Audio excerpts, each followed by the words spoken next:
كيفكن اليوم؟ أنا ديما مدير للوضع، بتمنى تكونوا كلياتكم رواق الرواق. بهذا الفيديو رح ورجيكم هي تسريحة كتير كلاسي وكتير حبيتها، اقترحت علي من نينا بواحد من الفيديوز تبعوني، وكمان حطت لي حتى صورة الممثلة اللي هي الممثلة التركية توبا، بظن عم اقول الاسم صح، حطت لي صورتها من قدامهم على جنب لحتى اعرف بالضبط التسريحة شلون تنعمل، كتير حبيتها وبتمنى انتم كمان تكونوا يعني حابينها، واذا حابين تعرفوا شو عملتها خليكم عم تفرجوا، ومثل ما كل مرة بسرعكم سوري مضطرة اعملها، لا تنسوا تعملوا لايك وسبسكرايب للفيديو وبلكي شير كمان.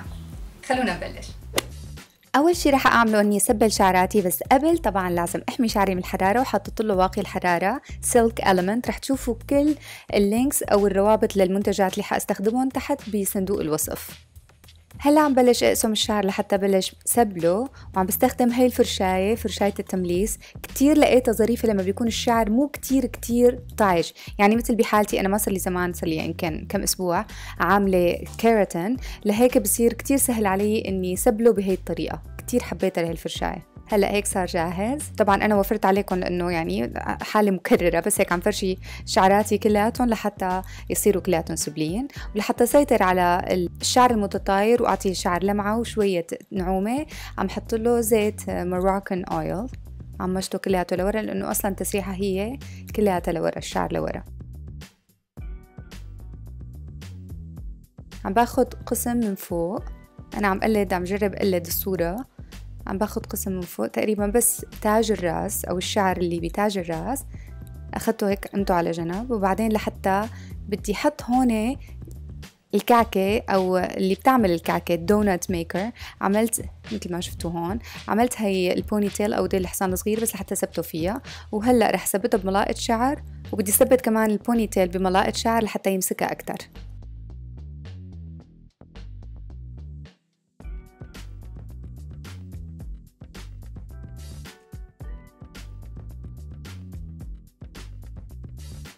أنا مالي أكلي هم إني غطيها كلها لهي الدونات ميكر لأنه الشعر كلياته رح يجي عليها.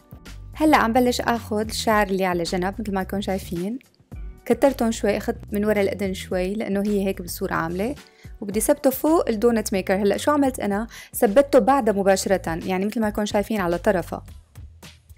هلا من الجهة الثانية كمان ثبته فوق الدونات، ثبته كتير منيح. هلا هذا كله ما رح يبين، هاي الخصلة اللي طالعة لبرا هلأ كمان رح أثبتها تحت. هلأ الشعر اللي من فوق عم مشطه كتير منيح، جرب إني سيطر عليه لأنه بتعرفوا في عندي أنا شعر كتير متطاير مثل ما كنتم شايفين، وعم أحط عليه هير سبراي لحتى يصير أقدر سيطر عليه أكتر. يعني يمكن الشغلة الوحيدة اللي أكلت همها بهذا الهير ستايل إني حطيت على شعري كتير هير سبراي، وأنا مالي متعودة أعمل هالشي. هلا مثل ما كنتم شايفين ثبته بايدي، او بالاحرى زبطته بايدي، وبلطف شديد عم ثبت هذا الشعر اللي فوق كمان بالدونات ميكر او بهي الكعكه، بس عم جرب اني خبي ملاقة الشعر مثل ما كنتم شايفين ما رح يبينوا، يعني من تحت عم ثبت الشعر. وبرجع كمان بهي الفرشايه بطريقه كتير لطيفه، بمشطه بملسه بتأكد انه قاعد بمحله. وهلأ بطرفه الثاني عم برفع الشعر شوي لحتى اعطي شوية حجم بس من قدام، وعم مشطه كمان بطريقة كتير لطيفة، اتأكد انه كل شي مثل ما بدي. بحط كمان هير سبراي ليسيطر على الشعر قد ما بقدر، وخلصت.